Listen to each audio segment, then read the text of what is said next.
السلام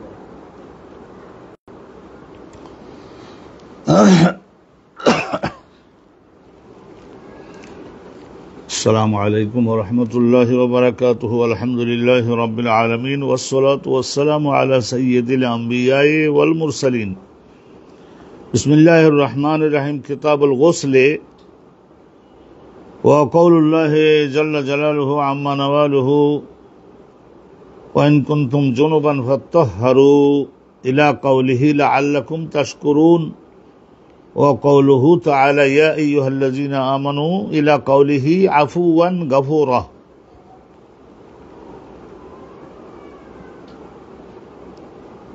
আলহামদুলিল্লাহ আমরা ওযুর আলোচনাগুলো শেষ করেছি ওযু এবং ইস্তেনজা এখন ফরজ গোসলটার বিষয় আজকে থেকে ইনশাআল্লাহ তাআলা শুরু হলো খুব বেশি বড় আলোচনা না আপনাদের সকলের মনোযোগ আকর্ষণ করি যারা অংশগ্রহণ করেছেন ইতিমধ্যেই আলহামদুলিল্লাহ রাব্বিল আলামিন বিশেষ করে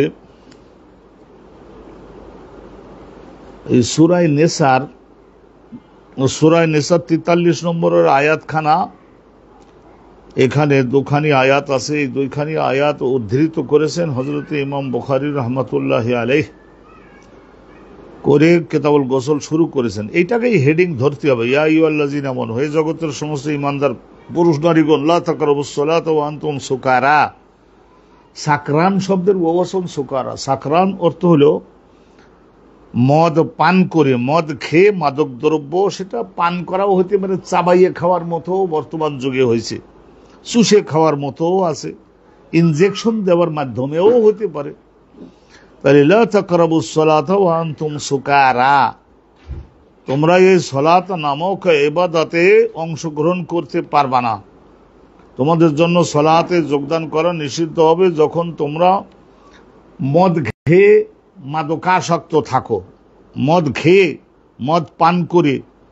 এইটা বর্তমান জমানায় চাবাই খাওয়ার মতো আছে চকলেটের মতো চুষে খাওয়ার মতো আছে অন্য ইনজেকশন নেওয়ার মাধ্যমেও আছে বিভিন্ন রকমের রয়েছে তো এইটা খেয়ে উন্মাদ থাকা অবস্থায় তোমরা সালাত নামক ইবাদতে যোগদান করতে পারবা না হাত্তা তাআলামু মা তাকুলুনা এতই তোমাদের ব্রেন নষ্ট করে দিয়েছে ওই মাদক দ্রব্যে যে মুখে যে কথা বলছো সেটা সঠিক হচ্ছে কিনা কোরআন হচ্ছে কিনা নাকি হাদিস নাকি অন্য কোনো আলাপ আলোচনা সেটাও পার্থক্য করতে সক্ষম হচ্ছ না এই একটা জিনিস আর একটা জিনিস হলো মূল কথা যে সেটা হলো এই ওয়ালা জুনুবান ইল্লা আবিরিয়া সাবিলিন হাত্তা তাগতাসিলু তোমরা যদি জানাবাতগ্রস্ত হয়ে থাকো জানাবাতগ্রস্ত তো স্বামী স্ত্রী একত্রিত হয়েছে দেহের থেকে বীর্য বের হয়ে গিয়েছে অথবা স্বপ্নদোষের মাধ্যমে এই ধরনের হতে পারে অথবা অন্য কারণে হতে পারে সকলে ইশারায় সিগনালে বুঝে নেবেন তাহলে জানাবাতগ্রস্ত যদি হয়ে থাকো পুরুষ বা মহিলা তাহলে তোমরা কি করতে পারবে না ওই সালাত নামক ইবাদত যোগদান করতে পারবে না কতক্ষণ পর্যন্ত হাত্তা তাগতাসিলু যতক্ষণ পর্যন্ত তোমরা গোসল না করে নিবা ইগতিসাল গোসল করা সারা দেহকে পানির দ্বারা উত্তমভাবে ধৌত করে একটা লোমের কূপ চুলের গোড়াও বাদ না যায় হাত্তা তাগতাসিলু তাহলে জানাবাতগ্রস্ত অবস্থায় সালাতে যোগদান করা যাচ্ছে না গোসল করে নিতে হবে তাহলে গোসল করা ফরজ এই আয়াতের দ্বারা সাব্যস্ত হলো সূরা নিসার 43 নম্বরের আয়াত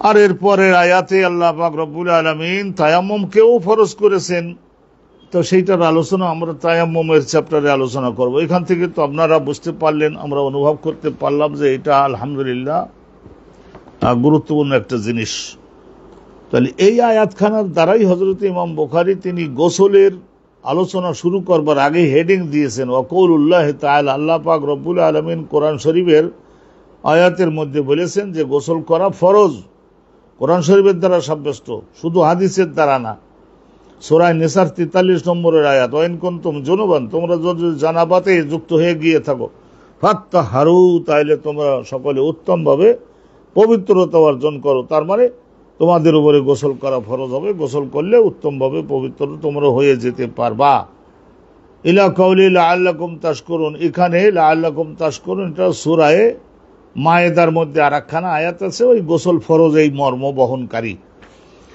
ইয়া আইয়ুহাল্লাযীনা আমানু ইলা কাউলি আফওয়ান গফুরা, এই দ্বিতীয় আরেকখানা আয়াত। এই দ্বিতীয় আয়াতখানা, এই দুইখানি আয়াত আল্লাহ রাব্বুল আলামিনের কোরআন থেকে তিনি নিলেন এবং বোঝালেন যে গোসল করাটা যে ফরজ হয়েছে এটা শুধু হাদিসের দ্বারা না, বরং এইটা কোরআন শরীফের আয়াতের দ্বারা। সূরা নিসার একখানা আয়াত আর সূরা মায়েদার একখানা আয়াত।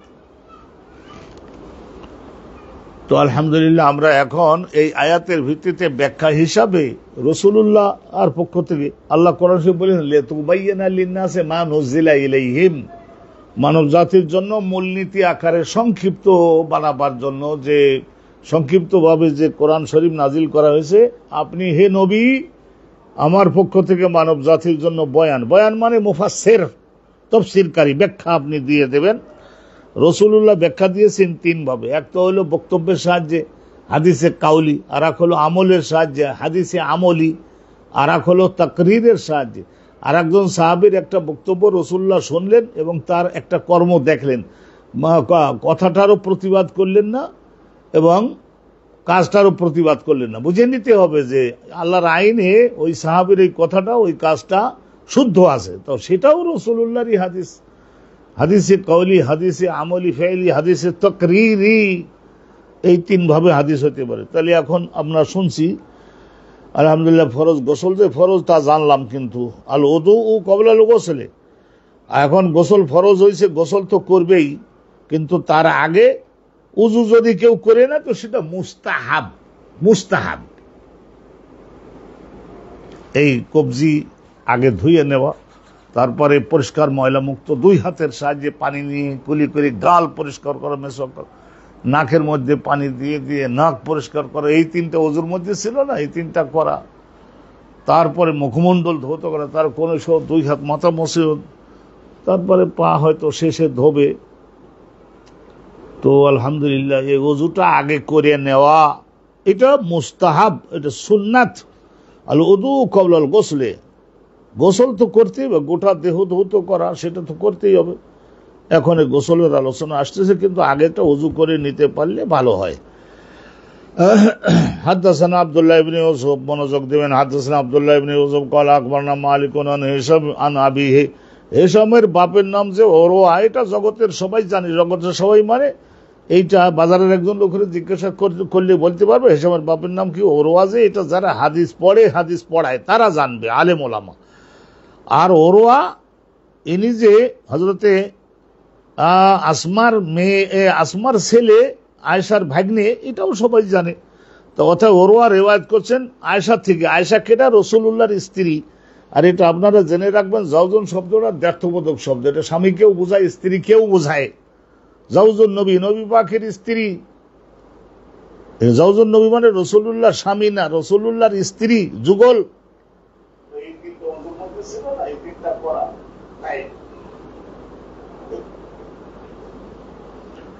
عن عائشة زوج النبي صلى الله عليه وسلم أن النبي صلى الله عليه وسلم كان إذا اغتسل من الجنابة। দেখুন আম্মাজান আয়েশা সিদ্দিকা সুন্দর করে বলতে পারেন রাসূলুল্লাহর পারিবারিক জীবন।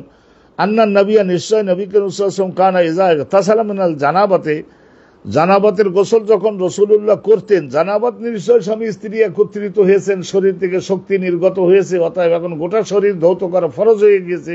জানাবাতের গোসল রাসূলুল্লাহ যখন করতেন তখন বাদা, কিভাবে আরম্ভ করতেন জানাবাতের গোসলটা, এখন এই যে আগে ওযু করে নেওয়ার কথা যে বলা হলো সেইটার ফাগাসালা ইয়াদাই, আগে এই যে আগে কবজি পর্যন্ত, ইয়াদাইহি মানে কাফাইহি, এখানে দুই কবজিটা ভালো করে ধুয়ে নেবেন, হাতের মধ্যে ময়লা যা থাকতে পারে। সুম্মা ইয়াতাওয়াদ্দাউ, অতবার ওযু করতেন, কামা ইয়াতাওয়াদ্দাউ লিস-সালাত, নামাজে যোগদানের জন্য যে ওযুর বিবরণ আগে আমরা দিয়ে আসছি না, ওই ওযু, ঠিক ওই ওযু করেন। সুম্মা ইউদখিলু আসাবিআহু ফিল মায়ে, অতবার নবী করিম সাল্লাল্লাহু আলাইহি ওয়াসাল্লাম নিজের হাতের আঙ্গুলগুলা সব ওই পানির, ওই গামলাটা ওই বালতির পানির মধ্যে ঢুকাই দিতেন, কারণ হাত এখন ময়লা মুক্ত হয়ে গেছে। নিয়ে ইউখাল্লিলু বিহা উসুল আশ-শা'r, সেখান থেকে পানি নিয়ে মাথায় দিয়ে মাথার প্রত্যেকটা ওই যে চুলের গোড়া পর্যন্ত এগুলি খেলাল করা। খেলাল করা মানে ডলি ঘষে ভালো করে প্রত্যেকটা জায়গা আঙুল ঢুকাই দিয়ে, তারপরে ওই গোড়ায় কোনো যখন স্বামী স্ত্রী একত্রিত হয়, স্বপ্নদোষ হয় বা অন্য কিছু হয়, তখন প্রত্যেকটা লোমকূপের মধ্য থেকে ঘামের মতো, ঘামের চাইতে আরেকটু ঘন একটা শক্তি বের হতে পারে, তাহলে সেইটা যাতে চলে যায়, পানির সঙ্গে যাতে ধুয়ে যেতে পারে।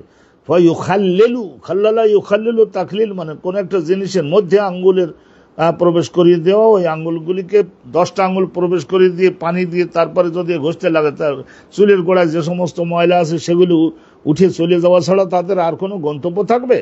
ফায়ুখাল্লিলু বিহা উসুল আর শার, ওই চুলের গোড়াগুলি।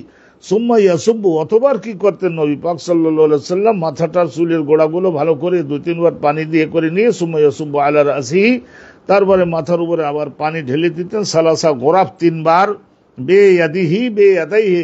এখানে 2 রকমের রিওয়ায়াত আছে, এক হাতের দ্বারা, 2 হাতের দ্বারা। তো 2 হাতের দ্বারা পানি নিয়ে এইভাবে পানির বালতির দিকে পানি নিয়ে মাথায় দিতেন, এইরকম ভাবে দিয়ে ডলতেন, ঘষতেন। 3 বার যদি দেওয়া হয় তাহলে মাথার চুল তো আলহামদুলিল্লাহ আল্লাহর মেহেরবানিতে পরিষ্কার হয়ে গেল, পবিত্র হয়ে গেল, ধোয়া হয়ে গেল।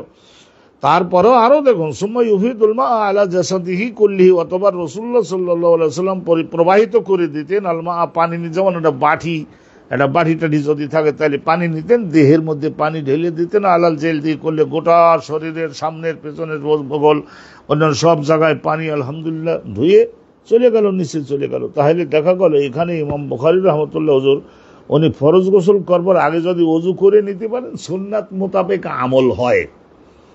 আর কেউ যদি একটা মাসলা পরিষ্কার করে দিই, কেউ যদি, আমরা পল্লী গ্রামের অনেক সময় পুকুরে, দিঘিতে, নদীতে আমরা গোসল করে থাকি, তো সেখানে জানাবাতগ্রস্ত হয়ে পবিত্র হওয়ার জন্য ফরজ গোসলের নিয়ত করে তারপরে যদি পানিতে যে ঝাঁপাই পড়ে একেবারে মাথা থেকে পায়ের তলা পর্যন্ত ভালো করে ডলিয়ে ঘষে ধুয়ে ওঠে যদি ওযু করে, তারও ফরজ আদায় হয়ে যাবে, শরীর পবিত্র হয়ে গেছে আলহামদুলিল্লাহ। এই একটা হাদিস শুনলাম হযরত ইমাম বুখারীর পলিসি এবং গৃহীত কৌশল সম্পর্কে একদিন বলছিলেন যে একটা মাসলা এস্টাবলিশ করবার জন্য তিনি 2টা হাদিস যদি ওনার স্টকে থাকে তাহলে 2টা হাদিসকে উনি কি করেন, 2টা হাদিসকে ওনার 2টা হাদিসকে কি করে থাকেন, 2টা হাদিসকে উদ্ধৃত করে থাকেন। একটা হাদিস আপনারা শুনলেন, এই হাদিসটা আম্মাজান আয়েশা সিদ্দিকা থেকে। আর দ্বিতীয় আর একটা হাদিস আসতেছে রাসূলুল্লাহর স্ত্রী হযরতে মাইমুনা থেকে। মাইমুনা আব্দুল্লাহ ইবনে আব্বাসের খালা ছিলেন, তো ওইটাও শুনুন। এই দ্বিতীয় হাদিস খানা শুনলে আমরা প্রতিষ্ঠিত হয়ে যাবে যে ফরজ গোসল তো করবে, কিন্তু তার আগে ওযু করে নিতে পারলে মুস্তাহাব। হাত টাত ভালো করে ধুয়ে নেওয়া, গাল এবং নাক ভালো করে ধুয়ে নেওয়া। তো আলহামদুলিল্লাহ রাব্বিল আলামিন, এটা 2টা জিনিস, এটা গুরুত্বপূর্ণ জিনিস কিন্তু আপনাদের উদ্দেশ্যে জানাই। ফরজ গোসলের মধ্যে নাকের নরম মাংস পর্যন্ত ভালোভাবে আঙ্গুল দিয়ে দিয়ে ময়লা মুক্ত করা, আর গালের টাকরা পর্যন্ত ময়লা মুক্ত করা, এইটা কিন্তু ফরজ। এই 2টা কিন্তু ফরজ, এই তো 2টা কিন্তু ফরজ। খবরদার বুঝবেন, এটা 2টা কিন্তু ফরজ। বা আপনারা বলতে পারেন যে এইটা হুজুর হানাফি মাযহাবের লোকেরা তো হাদিসের দ্বারা কোনো জিনিসকে ফরজ সাব্যস্ত করেন না। তো এইখানে যে হাদিসের দ্বারা না, ওই কোরআন শরীফের আয়াতে আছে ফাত্তাহারু ফাগতাসিলু, ওখানে ইগতিসাল বা ইফতিআলের থেকে নেওয়া হয়েছে, মুবালাগা কন্ডিশন আছে। আর অনুরূপ ভাবে এখানে ফাত্তাহারু, এইভাবে এত কঠিন ভাবে পবিত্র হইও, তা সেখানে গালের টাকরা পর্যন্ত, নাকের নরম মাংস পর্যন্ত, ওই 2টি আয়াতের সিগনালে আর হাদিস সবটা মিলাইয়ে এই 2টা ফরজ সাব্যস্ত হয়েছে। এই একটা জিনিস মনোযোগ দিবেন। আর একটা হলো সমগ্র দেহ ধৌত করা। তাহলে 3টা ফরজ না ফরজ গোসলের মধ্যে? তো শুনুন, আবিহি কলা জানা মোহাম্মদ ইবনে ইউসুফ কলা, অবিহি কলা না বলে ও বিহি কলা বললে আবার অনেকে বলে যে বিহি কলা কি। ইমাম বুখারী বলছেন হাদাসানা মুহাম্মদ ইবনে ইউসুফ ক্বালা হাদাসানা সুফয়ান আস-সাউরি আনিল আমাশি আন সালিম ইবনে আবিল জাআদ আন কুরাইব আন আব্দুল্লাহ ইবনে আব্বাস আন মাইমুনাতা যাওজিন নবী সাল্লাল্লাহু আলাইহি ওয়াসাল্লাম। সনদ আপনারা শুনতে বুঝে গেছেন। মুহাম্মদ ইবনে ইউসুফ ইমাম বুখারীর শিক্ষক, তার শিক্ষক সুফয়ান সাউরি আর সুফিয়ান ইবনে উয়াইনা 2 জন তাবিঈ, কিন্তু সুফিয়ান সাউরি 15 বছর বয়স ওনার বেশি, ওনার দাফন হয়েছে কুফাতে। আর সুফিয়ান ইবনে উয়াইনা 15 বছর বয়সে কম, উনিও তাবিঈ, ওনার দাফন হয়েছে মক্কা শরীফে জান্নাতুল মুআল্লায়। এই 2টা জিনিস আপনাদেরকে একটু বলে দিয়েছি আমি আগে। সুফিয়ান ওনার শিক্ষক হচ্ছেন হযরত আমাশের শিক্ষক সালিম ইবনে আবিল জাআদ, তার শিক্ষক কুরাইব আব্দুল্লাহ ইবনে আব্বাসের বাড়ির ম্যানেজার ছিলেন না, ওনাদের কৃতদার ছিলেন, ইলম কালাম শেখাইছেন, মোটাতাজা করেছেন, বড় করেছেন, খাওয়াইছেন, লেখাপড়া শিখাইছেন, বিয়ে শাদী দিয়েছেন, জমি দিয়েছেন, বাড়ি বানাই দিয়েছেন, স্বাধীন করে দিয়েছেন, তারপরে বলেছেন থাকলে থাক, আমার সঙ্গে থাক। তো হযরতে কুরাইব থেকে বর্ণিত আন আব্দুল্লাহ ইবনে আব্বাস আন মাইমুনা যাওজিন নবী, হযরতে মাইমুনা থেকে হাদিসখানা বর্ণিত যে রাসূলুল্লাহর স্ত্রী। বলেছিলাম না যে কতগুলি শব্দ আরবি ভাষায় এমন, কিয়ামুন মানে দাঁড়ানো, কিয়ামুন মানে বসা, একই শব্দ কিন্তু বিপরীত দুইটা অর্থ বোঝায়। বাইআন মানে ক্রয় করা, বাইআন মানে বিক্রয় করা। আবার অনুরূপভাবে এখানে যাওজন মানে স্বামী, যাওজন মানে স্ত্রী, বুঝে নিবেন। আরবি ভাষাটা এমন একটা ভাষা, এই ভাষার উপরে যদি একটা দখল না হয় তাহলে ইসলামী হুকুমত কায়েম করতে হলে কোটি কোটি বিদগ্ধ ইসলামিক স্কলার, পণ্ডিত, আলেম ওলামা দরকার, কোটি কোটি লক্ষ লক্ষ। অর্থনীতির বিষয়ে, আইনের বিষয়ে, যুদ্ধের বিষয়ে, আবিষ্কারের বিষয়ে কি পরিমাণে লোক লাগবে, কোথায় আমাদের সেই সমস্ত লোক। আন মাইমুনা যাওজিন নবী সাল্লাল্লাহু আলাইহি ওয়াসাল্লাম ক্বালা তাওয়াদ্দা রাসূলুল্লাহ, হযরতে মাইমুনা বলছেন যে রাসূলুল্লাহ ওযু করলেন আগে। উদুয়াহু লিসসালাত, সালাতে যোগদান করতে হলে যে ওযু করতে হয় সেই ওযু আগে করলেন, ফরজ গোসলের আগে গায়রা রিজলাইহি, কিন্তু দুই পা ধৌত করাটা বাদ রাখলেন, কারণ ওটা এখন ধুয়ে লাভ নাই, কারণ উপরের দিক দিয়ে ময়লা তো পায়ের ওখানে আবার যাবেই, তো ওটা ধোবে শেষে। ওয়াগাসালা ফারাজাহু, নবী করিম সাল্লাল্লাহু আলাইহি ওয়াসাল্লাম ফারাজাহু, নাভির নিচে হাঁটুর উপরে এই স্থানগুলিকে উত্তম ভাবে ডলে ঘষে ধৌত করলেন। ওমা আসাবাহু মিনাল আযা, এবং ওই সমস্ত জায়গায় নিজের স্ত্রীর দেহের বা স্বামীর দেহের যে সমস্ত অপবিত্র বিষয়গুলি নির্গত হয় সেইগুলি যদি লেগে থাকে সেগুলি ডলে ঘষে ওখান থেকে ছড়াইয়ে দাও। তাইলে এটা দিলেন, খুব ভালোভাবে দিলেন।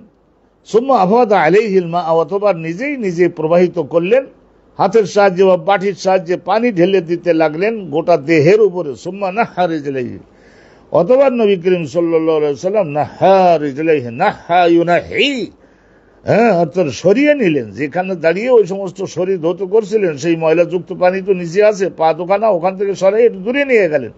ফাগাসালাহুমা, অথবা ওই দুইটা পা আবার ডলিয়ে ঘষে ভাতটা ভালো করে নিচের ওই বাঁশ যেটা এইভাবে পড়ে থাকে, তো এইটা এই উপরের যে বাঁশের মতো যেটা অংশ সেইটারে বলে আমরা বাংলায় আমরা বলি ঠ্যাং, কিন্তু ওটা সংস্কৃত ভাষায় বলে টাং, ওইটারে আমরা বলি আরবি ভাষায় রেজলুন।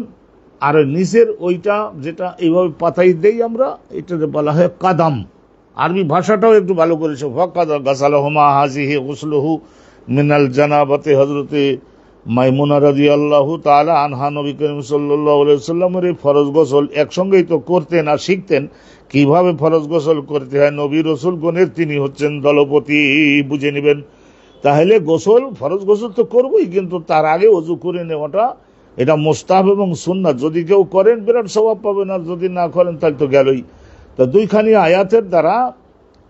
আয়াতের দ্বারা হেডিং দিয়েছিলেন, হেডিং, আর ওই হেডিং এর ব্যাখ্যায় এরকম আলহামদুলিল্লাহ দুইখানি হাদিস দিলেন। আম্মাজান আয়েশা সিদ্দিকা থেকে একখানা, আর একখানা হলেন হযরতে মাইমুনা থেকে।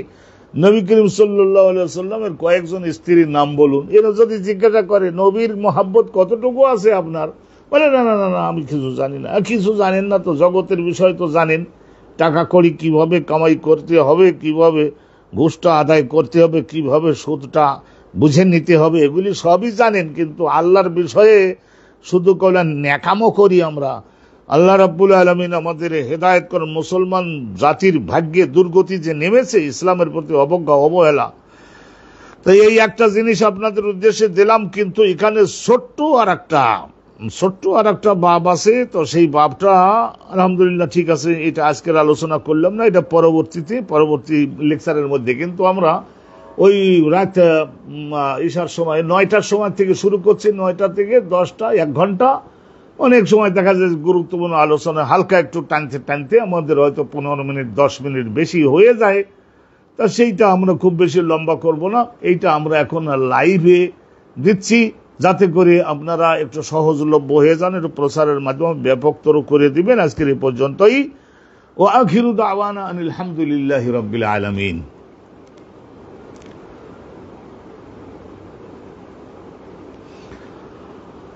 আলহামদুলিল্লাহি রাব্বিল আলামিন ওয়াসসালাতু ওয়াসসালামু আলা সাইয়্যিদিল আম্বিয়া'i ওয়াল মুরসালিন। বাবু গোসলের রাজুলি মা ইমরাআতিহি। একটা গামলার মধ্যে পানি আছে, সেই গামলার মধ্য থেকে পানি নিয়ে নিয়ে বাটি, সেই বাটি বা এই ধরনের পাত্র, যেটা মাটির তৈরি হতে পারে, পিতল কাঁসার তৈরি হতে পারে, নারিকেলের মালাও হতে পারে, যেটা ওই জমানায় যে সমস্ত পাত্র ছিল, তো স্ত্রীও ওখান থেকে পানি নিয়ে ফরজ গোসল করছেন স্ত্রী, আর অনুরূপভাবে তার স্বামী তিনিও ওখান থেকে পানি নিয়ে ফরজ গোসল করছেন। কোনো অসুবিধা নাই, হাত তো দুজনে আগে উত্তম করে ধুয়ে নিয়েছেন। এখন অনেকেই মনে করে যে মেয়ে লোকের হাত ওই গামলার মধ্যে পড়েছে, ওই গামলার সব পানি না পাক, তওবা তওবা আস্তাগফিরুল্লাহ রাব্বি। এই ধরনের কি কোনো সময় ইসলামে কোনো বিধান কোন হাক্কানি রব্বানি আলেম কোরআন হাদিস থেকে উদ্ধৃত করেছেন নাকি? তাহলে স্বামী এবং তার স্ত্রী দুজনই একই সঙ্গে পানি নিয়ে নিয়ে ফরজ গোসল দুজন করতে পারবেন। ওই কামরার মধ্যে ঢুকে ওখানে পানির বালতি দেওয়া আছে, সেই বালতি থেকে পানি নিয়ে দুইজন ফরজ গোসল করতে পারবেন। আলহামদুলিল্লাহ, এই হেডিংটা আপনারা শুনলেন। এখন একখানা হাদিস, ছোট্ট একখানা হাদিস, এক লাইনও পুরা না, আধা লাইন শুনে নিন, তারপরে আমরা এই একই অনুষ্ঠানের মধ্যে অন্য আর একটা বাবকে অন্তর্ভুক্ত করে দিব। আবি আদম ইবনে আবি ইয়াস, ইমাম বুখারী হুজুরের শিক্ষক হলেন আদম ইবনে আবি ইয়াস, তার শিক্ষক হলেন ইবনে আবি যায়েব, ওনার শিক্ষক হলেন ইবনে আবি যায়েব, তার শিক্ষক হলেন মুহাম্মদ ইবনে মুসলিম জোহরি, মুহাম্মদ ইবনে বনু জাহরা গোত্রের, বনু জাহরা গোত্রের মুহাম্মদ বিন মুসলিম বাঘা তাবিঈ, আন উরওয়াতা, হযরত উরওয়া রাদিয়াল্লাহু তাআলা আনহু থেকে বর্ণনা করছেন, তিনি তার নিজের খালা, ওনার মা আয়েশা, আর বোন হলো ওনার মা হলো আসমা, আর ওনার খালা হলো আয়েশা। তাইলে খালার থেকে রিওয়ায়াত করতেছেন ভাগনা, নিজের বোনের ছেলে। قالت كنت أغتسل أنا والنبي صلى الله عليه وسلم من إناء واحد من قدح। হযরতে আয়েশা সিদ্দিকা রাদিয়াল্লাহু তাআলা আনহা জগৎবাসীকে শেখাবার জন্য বলেছেন যে কুনতু আগতাসিলু আনা, আমি গোসল করতাম, একটু করতাম আমি ওই বালতির থেকে পানি নিয়ে, আর ওই বালতির থেকে পাত্রটা আমি রাখলে পাত্রটা থেকে ওই পানি নিয়ে নবী করিম সাল্লাল্লাহু আলাইহি ওয়াসাল্লাম গোসল করতেন। মিন ইনাইন ওয়াহিদিন, একটা বালতি, একটা গামলা এবং একটা বড় এই ধরনের প্রশস্ত একটা পাত্র, এই পাত্রের মধ্যে সুরক্ষিত পানি নিয়ে নিয়ে আমিও গোসল করছি। মিন কাদাহিন, মিন কাদাহিন, ওই ইনাইন ওয়াহিদিন মিন কাদাহিন, একই কথা, বিরাট একটা গামলা। কাদহনের বহু বচন আকদাহ। গ্লাস বসবেন না, জগ বসবেন না, ওর মধ্যে তো অল্প পানি ধরে, দুইজন গোসল করতেছে, নিশ্চয় 10 কেজি 15 কেজি পানি ধরবে, এই ধরনের একটা পানি রাখার পাত্র সেখান থেকে। আর ইনাউন ওয়াহিদিন, একটা পাত্র, আর কাদাহুন একই জিনিস। আমরা যদি এই ধরনের বলি, headmaster of this school mister Abdur Rauf, এটা আপনাদের বোধগম্য সহজ করবার জন্য আমি বলি থাকি। এগুলিকে ইংরেজিতে সেম পজিশন কেস বলা হয়ে থাকে, সমমান কারক বাংলায় বলা হয়ে থাকে, বদলে কুল আরবি ভাষায় বলা হয়ে থাকে। ভাষাটা একটু মনোযোগ দিয়ে শিখুন, অন্যথায় কিন্তু কোরআন হাদিসের মধ্যে 7 সাগরের পানিও শেষ হবে। ভালো করে বলে দিচ্ছি, কিন্তু কোরআন হাদিসের মধ্যে বর্ণিত শিক্ষাসমূহ, সংকেত সমূহ, ইশারা সমূহ, বিধান সমূহের বর্ণনা কিয়ামতের আগেও শেষ হবে না। কিন্তু আমাদের এই যে দুঃখ এবং আমাদের যে কপাল পোড়া আলেম ওলামা, আমরা বুঝতে পারলাম না কেন, আরবি ভাষার উপরে আমাদের দখল কম। সেই জন্য আমি একটু ভাষা, যেহেতু বয়স সিনিয়র হয়ে গিয়েছে, আপনারা যারা আমার সঙ্গে একটু যুক্ত হচ্ছে, নিশ্চয়ই একটু মহব্বত আছে, আপনাদেরকে বলি একটু আরবি ভাষাটা শিখতে পারেন। আমি ভাষা শিখাতে পারতাম, মাত্র 6 মাস আপনারা টাইম দিলে আরবি ভাষাটা আমি আপনাদের শিখাতে পারতাম। ইংরেজি ভাষাটা, সেটাও আল্লাহর সৃষ্টি করা, আল্লাহর দেওয়া নিয়ামত। ইংরেজি ভাষাটা এটা কোনো জাতির বা কোনো দেশের জন্য নির্ধারিত না, সেটাও আমি শিখাতে পারতাম 6 মাস মাত্র টাইম দিলে। বাংলা ভাষাটাও ভালো করে, মাতৃভাষাটা ভালো করে শিখবেন। তাহলে এটা ভাষায় দক্ষতা না থাকলে কোরআন হাদিসের মধ্যে বর্ণিত মর্মসমূহ আপনি সংগ্রহ করতে সক্ষম হবেন না। এবং শুধু কেবল ভাষার সাহায্যে দাবড়ি দিলে কি একটা দেশ চালানো যাবে নাকি? ওয়ান নবী সাল্লাল্লাহু আলাইহি ওয়াসাল্লাম কুনতু আগতাসিলু আনা ওয়ান নবী সাল্লাল্লাহু আলাইহি ওয়াসাল্লাম মিন ইনাইন ওয়াহিদিন মিন কাদহিন, 2 রকমের পাঠ শুদ্ধ আছে। ইউকাল্লাহু আল ফারাক, ওইটাকে ওই একটা মাত্র গামলা থেকে আমরা পানি নিয়ে দুজন গোসল করতাম, সেই গামলাটাকে আমাদের ওই ওই এলাকার লোকেরা বলতো ফারাক, মানে আমাদের জমানায় যেমন নাকি গামলা, বড় একটা গামলা, এই ভাত দেই না আমরা, গামলার মধ্যে ভাত নিয়ে যাই অতিথিগণের সামনে, 50 জনের থালে ভাত দিতে হবে, বড় গামলা করে তার মধ্যে ভাত নিয়ে হাজির হই না, চামচের সাহায্যে তুলে দেই, ওর মধ্যে ওই ধরনের 10-12 কেজি পানি ধরে, এই ধরনের বড় একটা পাত্র, তাকে আমরা বলতাম ফারাক। তাহলে ফারাক শব্দের অর্থ আপনারা কি বলবেন, যে পানি ধারণ বা খাদ্য তরকারি এই ধরনের ধারণের একটা বিরাট গামলা, সেই গামলার মধ্যে পানি রক্ষিত ছিল, সেই পানির ওখান থেকে একটা বাটি দিয়ে আমিও নিচ্ছি, আমি বাটিটা রেখে দিলে রাসূলুল্লাহ নিচ্ছেন, তাইলে হাতের পানি টপটপ করে ওখানে পড়ছে না কিছু, তাতে কোনো দোষ নেই, কারণ হাতগুলা তো আগেই ওনারা সুন্দর করে ধুয়ে নিয়েছেন। আর মহিলাদের বেলায় এইভাবে অনেকেই আমরা মনে করি যে মহিলার হাত যদি কোনো জায়গায় লেগেছে এবং অপবিত্র ছড়িয়ে পড়লো, তওবা তওবা আস্তাগফিরুল্লাহ, কোরআন হাদিস সমর্থিত না এই সমস্ত বিষয়গুলি। তো আলহামদুলিল্লাহ রাব্বিল আলামিন, এই একটা হাদিস আপনাদের উদ্দেশ্যে আমি বর্ণনা করলাম। জ্ঞান সাব্যস্ত হলো যে স্বামী এবং স্ত্রী দুজন একই সঙ্গে এক পাত্রের থেকে পানি নিয়ে নিয়ে ফরজ গোসল করতে পারবেন। ওই মহিলার হাত পানির গামলার মধ্যে ঢুকেছে, সেই জন্য ওই গামলার পানি অপবিত্র হয়ে যাবে না, যাবে না, যাবে না।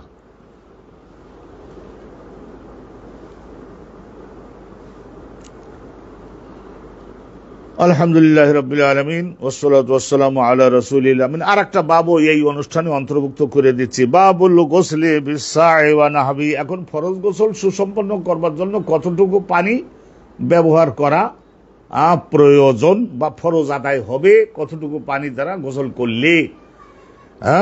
তো এখানে ইমাম বুখারী বলছেন আল গোসলু বিসা'i, তাহলে 100 পরিমাণে পানির দ্বারা নবী করিম সাল্লাল্লাহু আলাইহি ওয়াসাল্লাম উনি ফরজ গোসল শেষ করেছেন।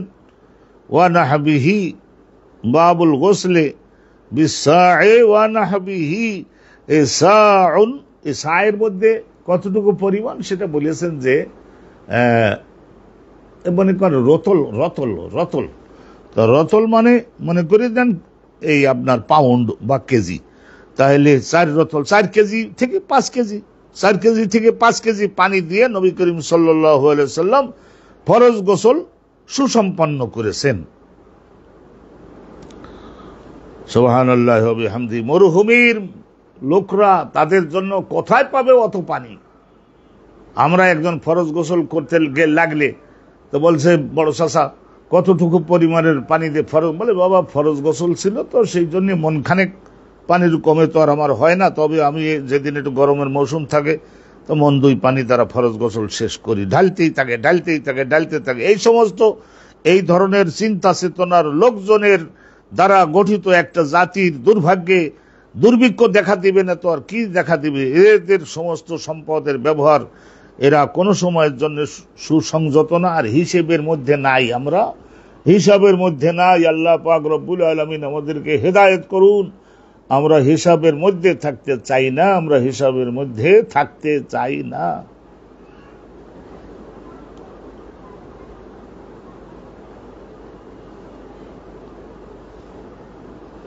হিসাবের মধ্যে থাকতে হবে, নিয়ন্ত্রণের মধ্যে থাকতে হবে সবাইকেই। পানি ব্যবহারের ক্ষেত্রে, লবণ ব্যবহারের ক্ষেত্রে, অনুরূপভাবে পাখা চালনার ক্ষেত্রে, খাদ্য সামগ্রী এগুলির ক্ষেত্রে আল্লাহ রাব্বুল আলামিন অপব্যয়কে পছন্দ করেন না। তো শুনুন, আমরা এক বিষয়ের মধ্যে আর এক বিষয়কে অন্তর্ভুক্ত করতে এখানে একটা আপনাদের জন্য একটা অন্তর্ভুক্ত করে দিলাম আলহামদুলিল্লাহ। একটা বাবের মধ্যে আর একটা বাবুল গোসলে বিসা'i ওয়া নাহবিহি।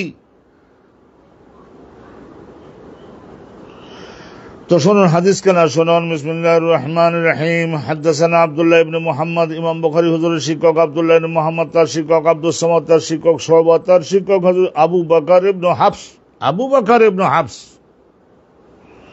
قال سمعت আবু সালামা, তিনি বলছেন যে আমি আবু সালামাকে বলতে শুনেছি। আবু সালামা কে ছিলেন জানেন? আমি বলে দিচ্ছি। আবু সালামাকে বলতে শুনেছি হযরত আবু বকর ইবনে হাফস বলেন, আমি আবু সালামাকে বলতে শুনেছি ইয়াকুলু, উনি তাবিঈ ছিলেন, তাবিঈ। ইয়াকুলু দাখালতু আনা ওয়া আখু আয়েশা আলা আয়েশা, হযরতে আম্মাজান আয়েশা সিদ্দিকা উনিও ছোটবেলায় মায়ের দুধ পান করেছিলেন, মার দুধ, নিজের মার দুধ আর মার দুধ। আরবে একটা প্রথা ছিল, যেখানকার ভাষা ভালো, আবহাওয়া ভালো, ওইসব জায়গায় বাচ্চাদেরকে পাঠিয়ে দিতেন, আর কিছুটা পারিশ্রমিকের বিনিময়ে সেখানকার সুস্বাস্থ্যের অধিকারিণী একজন মহিলা, তিনি কি করতেন, ওই দুধ খাওয়াইয়ে দিতেন। চুক্তি থাকতো 30 মাস পর্যন্ত দুধ খাওয়াবো, তারপরেও আরো এই ভালো আবহাওয়ায় সুস্বাস্থ্য নিয়ে যাতে বেড়ে উঠতে পারে, তো সেই জন্য রেখে দিব আরো হয়তো 2 বছর। তো এটা চুক্তি হতো, তো পয়সা কড়ির বিনিময়ে। তো হযরতে আয়েশা সিদ্দিকা রাদিয়াল্লাহু তাআলা আনহা, উনি ছোটবেলায় যে মহিলা দুধ পান করছিলেন, ওই মহিলারই দুধ পান করেছিলেন আব্দুল্লাহ ইবনে ইয়াজিদ। আব্দুল্লাহ ইবনে ইয়াজিদ নামে আর একজন ব্যক্তি। তা আব্দুল্লাহ ইবনে ইয়াজিদ, তাহলে উনি কি হয়ে আয়েশা সিদ্দিকার আপন মারপেটে জন্মগ্রহণ করলে যেমন ভাই হয়, অনুরূপভাবে এক মহিলার দুধ খাইলেও তো ভাই হয়। তো আম্মাজান আয়েশা সিদ্দিকার দুধ ভাই ছিলেন আব্দুল্লাহ ইবনে ইয়াজিদ, তার ছেলে ওই আবু সালামা। তাহলে সেই হিসেবে কি হচ্ছে, বাপের বোন মানে আপন ফুফি না?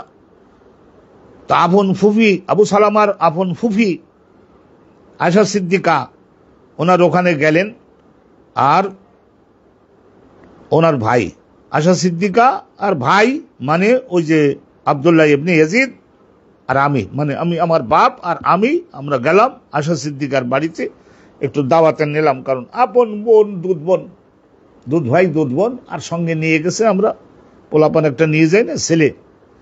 আমাদের বাংলা ভাষায় পোলাপান বলি পহেলি পানি, যারা জীবনের শুরুতে রয়েছে তাদেরকে আমরা বলে থাকি এরকম আঞ্চলিক শব্দে, কিন্তু বাচ্চাদেরকেও সঙ্গে নিয়ে যায়, পরিচিত করে দেয়, এ আমার দুধ বোন, আমি তার দুধ ভাই, আর এটা আমার ছেলে, তোমার ভাইস্তা হয়, ভাতিজা হয়। হ্যাঁ, তাহলে এইভাবে পরিচিত করে দেওয়ার জন্য আমরা গেছিলাম। এলেম শিখতে আয়েশা সিদ্দিকার কাছে জানতে চাইলেন আকুহা, তার ভাই মানে কি, ওই যে আব্দুল্লাহ ইবনে ইয়াজিদ। উনি জিজ্ঞাসা করলেন আন গোসলে রাসূলুল্লাহ ফরজ গোসল কিভাবে করতেন। তখন উনি বললেন যে হ্যাঁ, আমি তো এখন গোসল করতে যাইবো, তো তোমরা রাসূলুল্লাহর গোসল দেখতে যদি চাও তাহলে এখানে বসো, আমি একটা পর্দা টানাই দিলেন, দিয়ে তারা বললেন বুঝিয়ে নেবা। উনি কি করলেন, পানি পরিপূর্ণ একটা বালতি আনতে বললেন, একটা পাত্র আনতে বললেন, নাহবিন মিন সাইন, তার মধ্যে কমের পক্ষে 1 সা পানি ধরে, মানে 4 কেজির মতো পানি ওর মধ্যে ধরে, এরকম একটা বড় পাত্র আনতে বলেন। ফাগতাসালাত, উনি গোসল করে দেখালেন আপন ভাই আর ভাতিজা, তো তাদের গোসল করে দেখালেন। তাহলে সংযত আচরণের মাধ্যমে গোসল করে দেখালেন, কি করে আগে ওযু করতে হয়, তারপর কি করে এইভাবে কোন পর্যন্ত হাত ধুয়ে নিতে হয়, তারপর কি করে মুখ ধুতে হয়, তারপরে কি করে মাথার মধ্যে পানি ঢেলে দিয়ে চুলগুলা আর গোড়া ভালো করে ডলে ঘষে ওখান থেকে ময়লাগুলো অপসারণ করতে হয়, এগুলো সব দেখালেন। আসলে ওইটা ফরজ গোসলটা শিক্ষা দিচ্ছেন নিজের ভাইকে। আফাদাত, তাহলে ইগতাসালাত ওয়া আফাদাত, পানি ঢেলে দিলেন, আফাদাত প্রবাহিত করলেন, ঢেলে দেওয়া, ধড়াম করে ঢেলে না দিয়ে আস্তে আস্তে দিতে হবে, যাতে করে বহমান হতে পারে, প্রবাহিত হতে পারে। আফাদাত, ইফাদা থেকে, বাবে ইফালের মাজদার না, ইফাদা, মুলকুল ফাইয়া দাদ, ফাদা ইয়াফিদু। আফাদাত আলা রাসিয়া, নিজের মাথার উপরে পানি আস্তে আস্তে ঢেলে দিলেন। ওয়া বাইনানা হিজাব, তো আমাদের আর তা আয়েশা সিদ্দিকার এবং আমাদের মাঝখানে হিজাব দেওয়া আছে, কিন্তু হিজাব দেওয়া আছে তারপরও আমরা বুঝে যাচ্ছি যে প্রথম কোথায় পানি দিচ্ছেন। কল আবু আব্দুল্লাহ ইমাম বুখারীর কুনিয়াত। আবু আব্দুল্লাহ মানে আব্দুল্লাহর বাপ। তা আব্দুল্লাহর বাপ, আব্দুল্লাহর নামে ইমাম বুখারীর কোনো আসলে পুত্র সন্তান ছিল যে কেউ বলে নাই, কিন্তু বহু ইবাদতকারী তৈরি করে গেছেন, সেই জন্য ওনার কুনিয়াত হয়ে গেছিল আবু আব্দুল্লাহ। আল্লাহর ইবাদতকারী হাজারো তৈরি তিনি করেছেন। তো একটা সনদ আপনারা শুনলেন, আর একটুখানি একটা জিনিস শুনিয়ে নেন। ওয়াকালা ইয়াজিদ ইবনে হারুন আর একজন শিক্ষক ইমাম বুখারী রাহমাতুল্লাহি আলাইহি। ওয়াকালা ইয়াজিদ ইবনে হারুন ওয়া বাহাজুন, আর আরেকজন হলো বাহাজ। ইয়াজিদ ইবনে হারুন একজন, আর বাহাজ আর একজন, আর জুদ্দাই আর একজন। জুদ্দাই আব্দুল মালিক মুহাম্মদ ইবনে আলী ইবনে আল হুসাইন আল মারুফ বিল বাকের, ভালো করে শুনবেন, জুদ্দাই, হ্যাঁ জুদ্দাই। এটা এখানে সাধারণত ওই জুদ্দাই যে বলা হয়, একটুখানি আমি একটু দেখে বলে দিই, সব কথা তো জেহেনের মধ্যে সবসময় ওই রকম প্রেজেন্ট থাকে না। জুদ্দাই তো আব্দুল মালিক, জুদ্দাইয়ের নাম ছিল আব্দুল মালিক জুদ্দাই।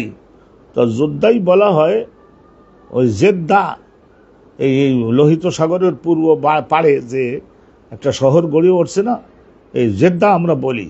তো এই জেদ্দার অধিবাসী হওয়ার কারণে ওনাকে বলতো জুদ্দাই, কিন্তু ওনার আসল নাম হলো আব্দুল মালিক। তাহলে বাহাজ একজন, আর ইয়াজিদ ইবনে হারুন একজন, আর বাহাজ আরেকজন, আরেকজন ওটা কেনা, ওই যে বললাম আব্দুল মালিক জুদ্দাই, জেদ্দার মানুষ। ওনারা তিনজন রেওয়ায়েত করেছেন আন শোবাতা, হযরতে শোবা তাবেঈ, ও শোবা থেকে কদরা সাইন, ওই নাহওয়া সাইন, আগের রেওয়ায়েতে ছিল কি নাহওয়ান মিন সাইন, এক সার কাছাকাছি, মানে 5 কেজি হতে পারে, 3.5 কেজি হতে পারে এরকম। আর ওখানে নাহবিন মিন সাইন, আর এখানে হলো কদরা, ওই নাহবনুর জায়গায় কদরুন শব্দটা, এই কারণে আবার আর একটা সনদ উনি দিলেন। তাইলে আলহামদুলিল্লাহ ফরজ গোসল করবার সময় কি করে ফরজ গোসল করতে হবে? হ্যাঁ, 1 সা পরিমাণের পানি সর্বনিম্নে, কিন্তু সর্বোচ্চ করতে 1 মণ 2 মণ পানি আপনি ব্যবহার করবেন। হ্যাঁ, আর সরকারকে পানির বিল দিতে আগ্রহী হবেন না, তাই এইভাবে খেয়ানাত করা হয়। তো আলহামদুলিল্লাহ একখানা হাদিস আমরা শুনলাম, কিন্তু এই হাদিসটা হযরতে আয়েশা সিদ্দিকা উনি ফরজ গোসল শিক্ষা দিয়েছিলেন নিজের দুধ ভাই আপন দুধ ভাই আব্দুল্লাহ ইবনে ইয়াজিদ, আর ওনার সঙ্গে গেছিল ওনার ছেলে আবু সালামা, তাদের দুজনের শিখাই দিলেন, বাবা সারা জীবন এই ধরনের ফরজ গোসল সুন্দর করে পবিত্র হবেন, আল্লাহর ইবাদতে যোগদান করবেন। একখানা হাদিস কিন্তু দিলাম, আর একখানা হাদিস নেন। অনেক সময় দেখা যায়, আমি বলেছিলাম না, হযরত ইমাম বুখারীর স্টকে যদি ভালো ভালো মাল অনেক থাকে, তাহলে উনি অতিথিগণের জন্য, ছাত্রদের জন্য অনেক সময় 3খানা হাদিস, এক বাবের মধ্যে 3খানা হাদিস, 4খানা হাদিস, ওই হেডিং এ যদি ওনার কাছে থাকে, তাহলে উনি দিয়ে থাকেন। উনি কিপটামি করেন না, উনি দিয়ে থাকেন, উদ্ধৃত করে থাকেন। আর যদি থাকে তাহলে 2খানা হাদিস কমের পক্ষে চেষ্টা করেন উনি দেওয়ার, কিন্তু ওনার শর্ত সারায়ত অনেকটা কঠিন ছিল। সেই জন্যই উনি বেশি হাদিস ওইভাবে গ্রহণ করতে পারেননি। বাস ছোট ছোট যেগুলি ছেড়ে দিয়েছেন, অন্য মুহাদ্দিসগণকে আল্লাহ তৌফিক দিয়েছেন, তারাও সেগুলো জগৎবাসীর কাছে উদ্ধৃত করেছেন। ভালো করে মনোযোগ দেবেন। এরপরের হাদিসখানা আমরা শুনে নিচ্ছি। হাদনা আব্দুল্লাহ ইবনে মুহাম্মদ, ইমাম বুখারীর শিক্ষক আব্দুল্লাহ ইবনে মুহাম্মদ, তার শিক্ষক ইয়াহইয়া ইবনে আদম, তার শিক্ষক হযরত জোহায়ের ইয়াহইয়া ইবনে আদম, তিনি কুফার লোক ছিলেন। তিনি বলছেন যে আমার শিক্ষক হযরত জোহায়ের, তার শিক্ষক আবু ইসহাক, অনেক জগৎ বিখ্যাত মুহাদ্দিস, কিন্তু ওনার নামে কোনো হাদিসের কিতাবখান লিখতেন না, লিখে রেখে যাওয়াটাকে উনি অতটা বৈধ মনে করতেন না। ক্বালা হাদাসানা আবু জাফর, তাহলে আবু ইসহাকের শিক্ষক হচ্ছেন আবু জাফর কেডা? এইটা ভালো করে শুনবেন। আবু জাফর কেডা এটা ভালো করে শুনবেন। তাহলে ইনি হচ্ছেন এই ইমাম বাকের হিসাবে যিনি জগতে বিখ্যাত হয়েছেন, ইমাম বাকের। তার মানে রাসূলুল্লাহর ছোট মেয়ে হযরত ফাতেমাতুজ জাহরার ছোট ছেলের নাম ছিল। আসলে ছোট ছেলে আরেক ছেলে ছিল ওনার মোহসেন মারা গেছিলেন 3 বছর বয়সে, তো তিনি আর তো থাকেন নাই, সেই জন্য আমরা ওই ছোট ছেলের কথা বলি না। কিন্তু হযরত সাইয়্যিদুনা হুসাইন তো শহীদ হলেন কারবালায়, কিন্তু ওনার এক ছেলে জীবিত থাকলেন, তার নাম ছিল মোহাম্মদ, ওনার নাম ছিল আলী। তাহলে বাপের নাম পোতার নাম একই, আলী ইবনুল হুসাইন। তো আলী ইবনুল হুসাইন, এই আলী যে বললাম, এই আলী ইমাম জয়নাল আবদিন যার লকব হয়ে গেছিল, তাইলে আলী ইবনুল হুসাইন, মনোযোগ দিবেন। তাইলে ইমাম জয়নাল আবদিনের অনেকেই মনে করেছিল যে নবীর বংশ দিলাম শেষ করে, কিন্তু আসলে কি শেষ করা যায়? আল্লাহ রাব্বুল আলামিন বলেন, ইন্না আতাইনাকা আল কাউসার, হে নবী আমার, আমি আপনাকে, মন খারাপ করবেন না, আপনাকে কাউসার দিয়েছি। অনেক মুফাসসির বলেছেন কাউসার বলতে বেহেশতের মধ্যে কাউসার নামের ওই নদী, এটা তো আছেই। আর অনেকেই বলেছেন নিয়ামাতাল কাসীরা, অগণিত রহমত আমি আপনাকে দিয়েছি, নিয়ামত, সেটাও ঠিক আছে। আর অনেকেই বলেছেন এখানে ওই ফাতেমাতুজ জাহরা, ফাতেমাতুজ জাহরা নামের এই কন্যা আমি দিয়েছি, তার মাধ্যমে আপনার কিয়ামত পর্যন্ত বংশ টিকাই রাখবো আমি আল্লাহ। তো ওই ফাতেমার এক ছেলে হলো হজরতে ইমাম হোসাইন। হোসাইনের থেকে সব মারা গেল, কিন্তু বাকি থাকলো কেটা? জয়নাল আবদিন। জয়নাল আবদিনের নাম হলো কেটা? আলী। আলীর ছেলে হলো মুহাম্মদ, ওনাকেই বলা হতো ইমাম বাকের। তো ওনার কুনিয়াত ছিল আবু জাফর বাকের। আবু জাফর বাকের ইন্নাহু কানা ইনদা জাবির ইবনে আব্দুল্লাহ। তো উনি একদিন গমন করেছিলেন, গেছিলেন আল্লাহর নবীর সাহাবী জাবির ইবনে আব্দুল্লাহর বাড়িতে সাক্ষাৎ করতে গেছে। নবীর সাহাবীর বাবা, নবীর সাহাবী, অনেক আদরের জাবির ইবনে আব্দুল্লাহ, এই মদিনার আনসারী জাবির ইবনে আব্দুল্লাহ। আব্দুল্লাহর বাবার নাম ছিল আমর, তাহলে জাবির ইবনে আব্দুল্লাহ ইবনে আমর। তাইলে এই যে জাবের, রাসূলুল্লাহ সাল্লাল্লাহু আলাইহি ওয়াসাল্লাম অনেক আদর করতেন রাসূলুল্লাহ সাল্লাল্লাহু আলাইহি ওয়াসাল্লাম। ওনার বাপ যেহেতু নবীর মহব্বতে ওহদের যুদ্ধে শহীদ হয়েছিলেন আব্দুল্লাহ, এই যে আব্দুল্লাহ শহীদ হয়েছিলেন না, তা তারপরে রেখে গেলেন কি এক কন্যা সন্তান আর 7-8 মেয়ে, আর রেখে গেলেন নিজের আর এক বোন। তাহলে চিন্তা করে দেখছেন, তাহলে রাসূলুল্লাহর জন্য যিনি শহীদ হন তার বাপ, তার রেখে যাওয়া এই ছোট বয়সের ছেলেটাকে নবী আদর করবে না? তা সেই জন্য জাবের ইবনে আব্দুল্লাহ ওনার কাছে গেলেন। কেটা গেলেন? ওই আবু জাফর মানে ইমাম বাকের, উনি যে গেলেন, শিয়া, আমাদের শিয়া ভাইদের 12 ইমামের একজন না ইমাম বাকের, উনি গেছেন কেন? সাহাবীর কাছে মানুষ যায় কেন? টাকা করি, তাও হতে পারে, কিছু যদি প্রয়োজন হয় উনি দিয়ে দিবেন। আল্লাহ নবীর প্রত্যেক সাহাবারা তো জগতে মরার আগেই বাদশাহ হয়েছিলেন, যারা শহীদ হয়ে গেছেন তারা পরকালে পাবেন। জাবের ইবনে আব্দুল্লাহর কাছে গেলেন হুয়া আবুহু, উনি গেলেন, আর গেলেন ওনার বাপ ইমাম জয়নুল আবেদিন, উনি গেলেন ওনার বাপ জয়নুল আবেদিন। না, জয়নুল আবেদিনের আবুহু হুয়া জয়নুল আবেদিন আলী ইবনুল হোসেন, এই দুইজন গেলেন। ওয়াইন্দাউ কওমুন, যাই দেখলেন যে ওখানে একটা আলেম, জগৎ বিখ্যাত একজন ফকিহ জাবের ইবনে আব্দুল্লাহ, ওনার বাড়িতে তো লোকজন থাকবে স্বাভাবিক কথা। ওয়াইন্দাহু কওমুন, অনেক লোকজন আগের থেকে জমা হয়ে গেছেন। ফাসালুহু আনিল গোসলে, তো একজন জিজ্ঞাসা করলেন যে ফরজ গোসল করবার এর তরিকাটা একটু শিখাই দেন, পবিত্র না হলে তো নামাজ কালাম হবে না। ফাকালা রাসূলুল্লাহ সাল্লাল্লাহু আলাইহি ওয়াসাল্লামের সাহাবী হযরত জাবের ইবনে আব্দুল্লাহ তখন বলেন, ইয়াকফিকা সাউন, এক সা পরিমাণে পানি নিবা। এক সা, মরুভূমির দেশে লম্বা চওড়া করে বললে আদামন পানি লও, কোথায় পাবে আদামন পানি? পানির সংকট। ইয়াকফিকা সাউন, এই 4 কেজি পরিমাণের পানি গ্রহণ করা তোমার জন্য যথেষ্ট হবে। ফাকালা রাজুলুন, তখন ওখানে অনুষ্ঠানে যারা ছিলেন তাদের মধ্য থেকে একজন ব্যক্তি আবার একটু প্রশ্ন উত্থাপন করলেন যে হুজুর, মা ইয়াকফিনি, 4 কেজি পানিতে ফরজ গোসল করা মাথা থেকে পায়ের তলা পর্যন্ত আমার জন্য এটা লাইসা বিকাদরিন কাফি, এটা আমার জন্য যথেষ্ট নাও হতে পারে। ফাকালা জাবের, তখন হযরতে জাবের বিন আব্দুল্লাহ তখন উনি বললেন যে আরে মিয়া, বেশি বা মুত্তাকিগিরি পরহেজগারি দেখাও। কানা ইয়াকফি মান হুয়া আওফা মিনকা শারান ওয়া খায়রান মিনকা, তো বলছে 1 সা পরিমাণের পানি ফরজ গোসলের জন্য যথেষ্ট হইতো সেই সত্তার ওই ব্যক্তির, যে ব্যক্তির মাথায় তোমার চাইতে আরো বেশি ঘন চুলও ছিল, আর তোমার চাইতে তাকওয়া পরহেজগারিতে অনেক লক্ষ গুণ কোটি গুণ বেশি ঊর্ধ্বের, মানে রসুল্লাহর জন্য 1 সা পানি যথেষ্ট হইতো। তুমি কও যে 1 সা পানি তোমার, 1 সা পরিমাণের পানি তোমার জন্য যথেষ্ট হবে না। তো বলছেন যে সুম্মা আম্মা নাফি সাহবিন, হজরতে এই যে দেখুন এইভাবে হাদিসগুলি কিভাবে বর্ণিত হয়। আবু জাফর ইমাম বাকের, আবু জাফর বাকের, মুহাম্মদ ইবনে আলী ইবনুল হুসাইন, এগুলি বংশধারা আপনারা একটু শুনে নিলেন। আস্তে আস্তে আপনাদেরকে আরো গভীরে নিব, আরো নিব। তো রাসূলুল্লাহ সাল্লাল্লাহু আলাইহি ওয়াসাল্লামের সাহাবী মাসলা কালামের জবাব তো দিলেন। তারপরে যোহর নামাজের আযান হলো। সুম্মা আম্মানা ফি সাবিন, নবী করিম সাল্লাল্লাহু আলাইহি ওয়াসাল্লাম অতবার কি করলেন? নবী করিম সাল্লাল্লাহু আলাইহি ওয়াসাল্লাম উনি এক কাপড় পরে, হযরত এক কাপড় পরে নবী করিম সাল্লাল্লাহু আলাইহি ওয়াসাল্লাম আমাদের ইমামতি করলেন হযরত জাবের বিন আব্দুল্লাহ। এক কাপড় পরে, বিরাট একটা চাদর, ওই চাদর ঘাড়ের উপর দিয়ে, মাথায় তো টুপি অবশ্যই আছে, ঘাড়ের উপর দিয়ে চাদর দিয়ে, সেই চাদরটা ওই হাঁটু আর টাকনু আর হাঁটু এর মাঝখান পর্যন্ত ঝুলে গেছে। সেলাই করা না, মানে বড় চাদর মতো গায়ে দিয়ে সুন্দর করে আম্মানা আমাদের ইমামত করলেন ফি সাওবিন, এক কাপড় পরে। তো ওই সময় বলেছিল যে হুজুর আপনি তো এক কাপড় পরে ইমামতি করলেন, আপনার ওই যে এর মধ্যে কাপড় আরো তো ঝুলানো দেখলাম আছে, তো এক কাপড় পায়জামা আরটা নিলে পারতেন।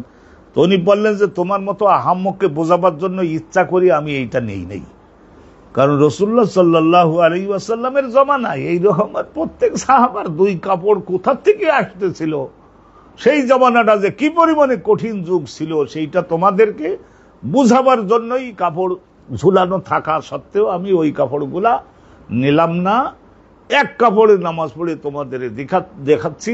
উদ্দেশ্য হলো তোমরা যাতে বুঝে যাও যে কি কঠিন সময়ের মধ্যে রাসূলুল্লাহ সাহাবাগণ ইসলামটাকে কায়েম করেছেন, এইটা তোমাদেরকে বোঝাবার জন্যই আমি ইচ্ছাপূর্বক এটা করলাম।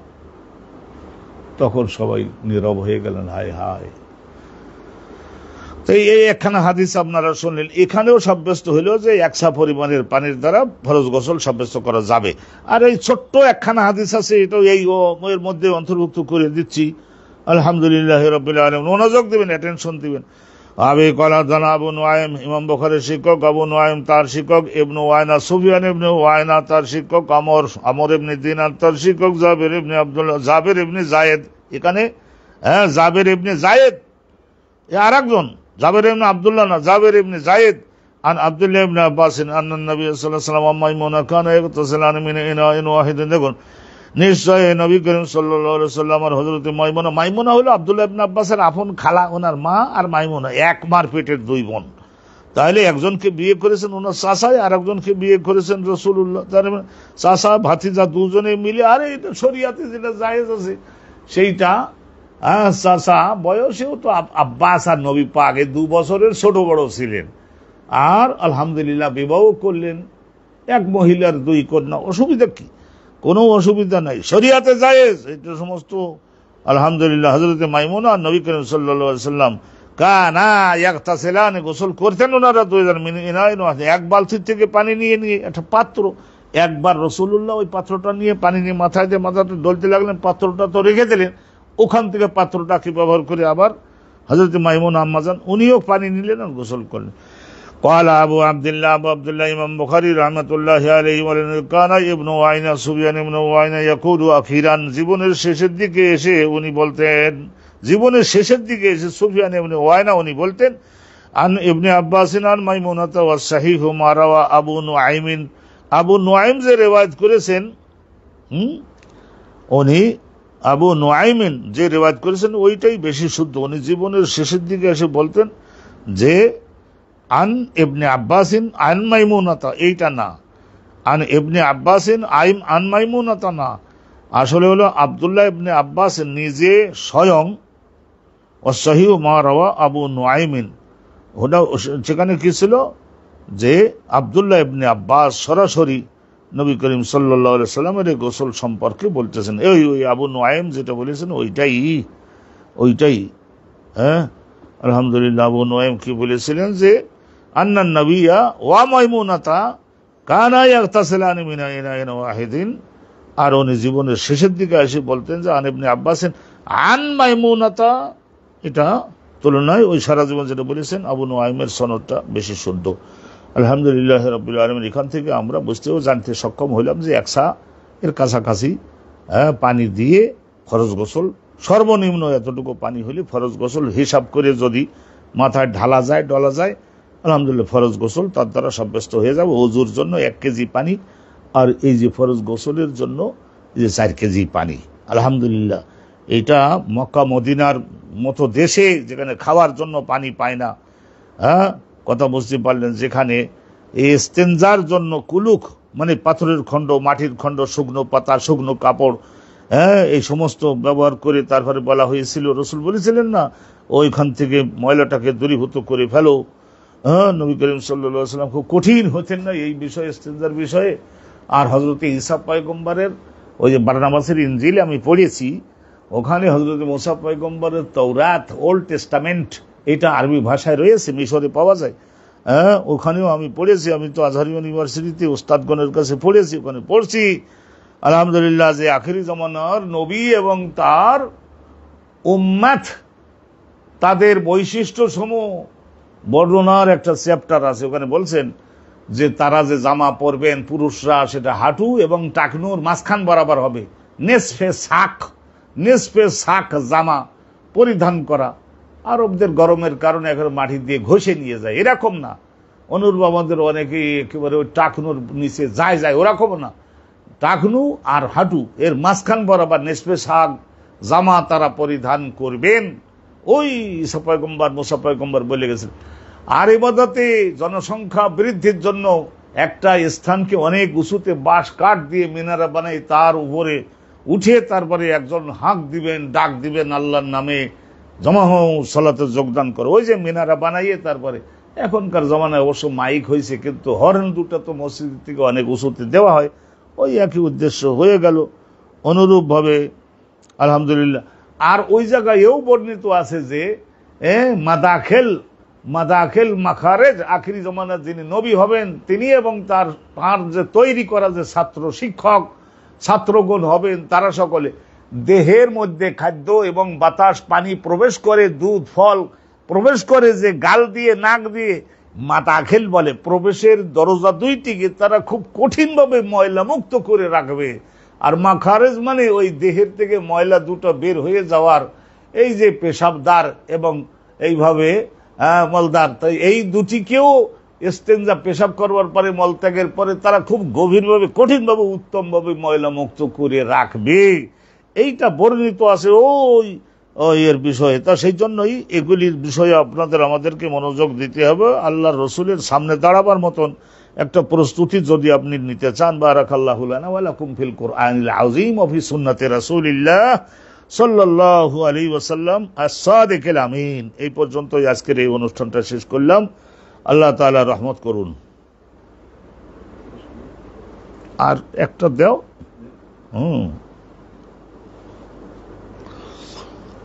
আলহামদুলিল্লাহ ওয়াসসালাতু ওয়াসসালামু আলা রাসূলিল্লাহ। বাবুন মান আফাদা আলা রাসিহি সালাসান। আর এই স্থানে আলোচনা করা হচ্ছে যে নবী করিম সাল্লাল্লাহু আলাইহি ওয়াসাল্লাম মাথার উপরে যে ফরজ গোসলের সময় মাথার উপরে যে পানি দিতেন তা তিনবার করে দিতেন। তিনবার দিয়ে দলীয় ঘুষিতে আবার দলীয় ঘুষি, দেখা যায় যে চুলের কোনো গোড়া যাতে কি করে ওখানে যাতে কোনো প্রকারের ঘাম ধরনের বীজু বাহির যখন হয় তখন একটা প্রভাব তো ওই সমস্ত লোমের গোড়ায় যেতে পারে। আফাতা মানে ওই আস্তে আস্তে প্রবাহিত করে দিতে, হঠাৎ ঢেলে দিলেন তাই তো ছিটকে পড়ে যাবে। মান আফাতা আলা রাসিহি সালাসান, তিনবার দিতে হবে এটা মাথার উপরে পানিটা। মাথা তাইলে ধৌত করাটা ফরজ, এখানে চুল বেশি তো অর্থাৎ মাথার ব্যাপারে, আর নাভি এবং হাঁটুর মাঝখানের অঙ্গগুলির ব্যাপারে একটু ফরজ গোসলের গুরুত্ব বেশি তো দিতে হয়, মনোযোগ দিবেন। এই জন্য আলাদা করে একটা বাব রচনা করেছেন ইমাম বুখারী রাহমাতুল্লাহ। হুজুরের উস্তাদ হলেন আবু নুআইম। হাদাসানা আবু নুআইম ক্বালা হাদাসানা যুহাইর আন আবি ইসহাক ক্বালা হাদাসানা সুলাইমান ইবনে সুরাদ ক্বালা হাদাসানা যুবাইর ইবনে মুতাইম। যুবাইর ইবনে মুতাইম সম্পর্কে বিখ্যাত হাদিস আছে। এটা আমি একসময় আপনাদের উদ্দেশ্যে আল্লাহ যদি কিসমতে রহমত করেন, মঞ্জুর করেন তাহলে বলবো, আর যদি রহমত না হয় তাহলে তো আর সেই কাজে যোগদান করবার কোনো সুযোগ কোনো ব্যক্তির নাই। মুতাইম ইবনে আদি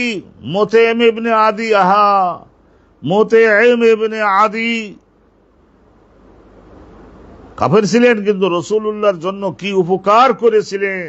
ওই যে তিন বছরের জন্য সামাজিক বয়কটের সময়ে কি উপকার তিনি করেছিলেন। 8-10টা উটের পিঠে খাদ্য বোঝাই করে বিদেশ থেকে এনে সংগ্রহ করে গভীর রাতে সবাই নাক ডেকে ঘুমাচ্ছে, সামাজিক বয়কট। তো সেই সময় এই সাফা মারোয়া পাহাড়ের ওই পূবের বাড়ে ওই জায়গায় যে রাসূলুল্লাহ এবং রাসূলুল্লাহ আত্মীয় স্বজন বনু মুত্তালিব আর বনু হাশিম এই দুই গোত্র থাকতেন না, গাছের ছাল চাবাই খেতে খেতে ঠোঁটগুলি ওই সমস্ত যারা ঘাস লতা পাতা খায় উটের ঠোঁটের মতো ধারালো হয়ে গেছে না জীবন যাপন করবার জন্য। তো ওই সময় এই যে মুতাইম ইবনে আদি একটু আত্মীয়তার সম্পর্ক ছিল, তো যুবাইর ইবনে মুতাইম তো ওনার ছেলে তো সাহাবী হলেন পরবর্তীতে যুবাইর ইবনে মুতাইম, কিন্তু ওনার বাপ মুতাইম ইবনে আদি। এই ঘটনাগুলি আমি আপনাদের সামনে উদ্ধৃত করব এক সময়, আল্লাহ যদি ভাগ্যে লেখেন মঞ্জুর করেন। তাহলে জুবাইর ইবনে আদি থেকে সুলাইমান ইবনে সুরাদ বর্ণনা করেছেন ক্বালা ক্বালা রাসূলুল্লাহ জুবাইর ইবনে মুতঈম। তাহলে জুবাইর নাম রাখতে পারেন আপনারা, ছেলেদের নাম জুবাইর রাখতে পারেন, মুতঈম মানে মেজবান রাখতে পারেন। ক্বালা রাসূলুল্লাহ সাল্লাল্লাহু আলাইহি ওয়াসাল্লাম তিনি বর্ণনা করেন আম্মা আনাফা উফিদু আলা রাসি সালাসান ওয়া আশারা বিয়াদাইহি কিলতাইহিমা। নবী করিম সাল্লাল্লাহু আলাইহি ওয়াসাল্লাম সাহাবাগণ শেখানোর জন্য, ফরজ গোসল শেখাবার জন্য, জানাবাতের গোসল শেখাবার জন্য নবী করিম সাল্লাল্লাহু আলাইহি ওয়াসাল্লাম তাদের শেখাবার জন্য বলে দিতেন, দেখো তোমরা আমাকে অনুসরণ করো, আমার উপস্থিতিতে বিভিন্ন রকমের বক্তব্য তুলে ধরে মজলিসের পবিত্রতা নষ্ট করো না, আমি কি করি সেটা শুনে নাও, সেইটাই সবাই বাস্তবায়ন করো। আম্মা আনাফা উফিদু আলা রাসি, ফরজ গোসল করবার সময় উফিদু আলা রাসি আমি আমার মাথার উপরে প্রবাহিত করে দিয়ে থাকি সালাসান 3 বার। এই যে 3 বার এই গামলার মধ্যে আগে তো হাত ভালো করে ধুয়েছে, এখন এইটা পানি ওখান থেকে নিয়ে 3 বার মাথার উপরে দিও। আশারা বিয়াদাইহি, 2 হাত দিয়ে রাসূলুল্লাহ কিলতাইহিমা, এক হাতে তো পানি নিলে যতটুকু পানি নেবেন তাতে মাথাটা অত ভেসবে না, 2 হাত দিয়ে পানি নিলে নিশ্চয় আলহামদুলিল্লাহ অনেকটা পানি, আধা কেজির মতো পানি মাথার উপরে চলে যাবে। সারা শরীর এগুলি তো তোর অত লোম নাই, এগুলিতে বেশি দেখাই তো যাচ্ছে তো। কিন্তু আলহামদুলিল্লাহ রাব্বিল আলামিন, এই একটা হাদিস আপনারা শুনলেন, একখানা হাদিস আপনারা শুনলেন, আর একখানা হাদিস আপনাদের উদ্দেশ্যে সংক্ষিপ্ত এবং বুঝতেও বেশি ব্রেন নষ্ট তো আর আপনাদের হচ্ছে না, ভালো করে বুঝে নেন হবে। ক্বালা হাদাসানা মুহাম্মদ ইবনে বাশশার ক্বালা হাদাসানা গুন্দার, তার উস্তাদ শুবা, তার উস্তাদ মেখওয়াল মিম খা ওয়াও লাম, মেখওয়াল ইবনে রাশিদ আন মুহাম্মদ ইবনে আলী আন জাবির ইবনে আব্দুল্লাহ ক্বালা কানা নবী সাল্লাল্লাহু আলাইহি ওয়াসাল্লাম ইউফরিগু আলা রাসি সালাসান। নবী করিম সাল্লাল্লাহু আলাইহি ওয়াসাল্লাম মাথার উপরে 2 হাতে পানি নিয়ে 3 বার করে দিতেন, অনেকটা ডলা ঘষার পরে ফের আবার দিতেন, একবারে 3 বার দিয়ে দিল তো ঘষলো কখন? শেষে যদি ঘষে তাহলে ওই ঘষার পরে ময়লাগুলা যেগুলি শেকড় ছেড়ে দিল সেগুলো নিচে নিয়ে যাবে কেডা? এই একটা জিনিস। আর ছোট্ট একখানা হাদিস হলে আমাদের এই বাপটা শেষ হয়ে যায়। হাদাসানা আবু নুআইমিন ক্বালা হাদাসানা মা'মার ইবনে ইয়াহইয়া ইবনে সাম ক্বালা হাদাসানি আবু জাফর, ওই আবু জাফর মানে ওই আবু জাফর মুহাম্মদ আল বাকের ক্বালা লি জাবিরুন, হযরতে জাবির আমাকে বলেছিলেন ক্বালা লি জাবির আমাকে আতানি ইবনু আম্মিকা ইয়ারিদু বিল হাসান ইবনে মুহাম্মদ। তো উনি বলছেন যে আতানি ইবনু আম্মিকা, তোমার চাচাতো ভাই আমার কাছে আসছিলেন একদিন, তোমার চাচাতো ভাই আবু জাফর বাকেরকে বলছেন তোমার চাচাতো ভাই একদিন আমার কাছে আসছিলেন, ইউআরিদু বিল হাসান ইবনে মুহাম্মদ ইবনে আল হানাফিয়া। এই যে ইউআরিদু মানে এই ইশারায়, এক তো হলো তারিজ মানে ইশারায় বলে দেওয়া, হাসান ইবনে মুহাম্মদ ইবনে আল হানাফিয়া হযরতে আলী ফাতেমাতুজ জাহরার ইন্তেকালের পরে, মনোযোগ দেবেন, ফাতেমাতুজ জাহরা নবী পাকের ইন্তেকালের 6 মাস পরে তো ফাতেমাতুজ জাহরার ওফাত হয়ে গেল। তো এখন হযরত আলীর বয়স মনে করে নেন এখন 40-45, কি করে বাকি জীবন কাটাবে স্ত্রী ছাড়া? তো এই জন্যই হযরতে আলী ইবনে আবি তালেব উনি রাসূলুল্লাহ সাল্লাল্লাহু আলাইহি ওয়াসাল্লামের মেয়ে ফাতেমাতুজ জাহরার ওফাতের পরে ওই যে খালিদ বিন ওয়ালিদের নেতৃত্বে আবু বকর সিদ্দিকের শাসন আমলে ইয়ামান দেশের মধ্যে মুসাইলামা ভণ্ড নবী আল কাযযাব এর আবির্ভাব হয়েছিল। 1 লক্ষ মিলিটারি নিয়ে ঘোষণা দিল না মুহাম্মদের পরে আমি আরবে শাসন কর্তা, বলে দাঁড়াও জম্মের মতো তোমার শাসন করাইয়ে দেব। তাদের যে খালিদ বিন ওয়ালিদ গেলেন না সেখানে লড়াই করে, তো মুসাইলামা আল কাযযাবকে ওয়াহাশী হত্যা করে ফেললো, বলে নবীগিরি ঘুষাইয়ে দিলাম তোমার জীবনের মতো, যাও জাহান্নামে ঢোকো। তো এইভাবে মুসলমান হওয়া উচিত ছিল, কিন্তু আমাদের মুসলমানটা হয়েছে ভোগ বিলাসে। এবং তো ওই যে গোত্র বনু হানিফা, মনোযোগ দিবেন, বনু হানিফা মুসাইলামা আল কাযযাবের ওই গোত্র, সেই গোত্রের নাম ছিল বনু হানিফা। গোত্রের খাওলা নামনি একজন মুসলমান ইসলাম কবুল করলেন। হযরতে আলী দেখলেন যে স্বাস্থ্য ভালো, আরো বংশ দরকার, তো বিবাহ করেছিলেন খাওলা। তো ওই খাওলাকে বিয়া করলেন। তো ওনাকে ওই খাওলার আসলে নাম তো খাওলা, কিন্তু বনু হানিফা গোত্রের হওয়ার কারণে ওনাকে বলে তো হানাফিয়া, বনু হানিফা গোত্রের নারী। তো বলা হয়তো মোহাম্মদ ওই পেটে হয়েছিলেন একজন ছেলে, তো রাসূলুল্লাহর নামে হযরতে আলী নাম রাখছিলেন মুহাম্মদ। তো মুহাম্মদের ছেলে আরেকটা হলো, সেই নাম হলো এই যে হাসান, হাসান নাম হলো। তো হাসানের আর একটা ছেলে হয়েছিল, তো সেইটা আর এখানে না ইতিহাসে আছে, তার নাম ছিল আবুল হাসেম। এরা বিখ্যাত একটা ইতিহাস, আস্তাগফিরুল্লাহ আল আযীম আল মাওলাল কারীম ওয়া নাসআলুহু আন ইয়াতাদারাকানা বিরহমাতিহি ওয়া আন ইউমিতানা মুসলিমিন। সেই ইতিহাসটা আমার মনে পড়েছে, তবে হাদিসের সঙ্গে সংশ্লিষ্ট না হওয়ার কারণে সেটা আর বললাম না।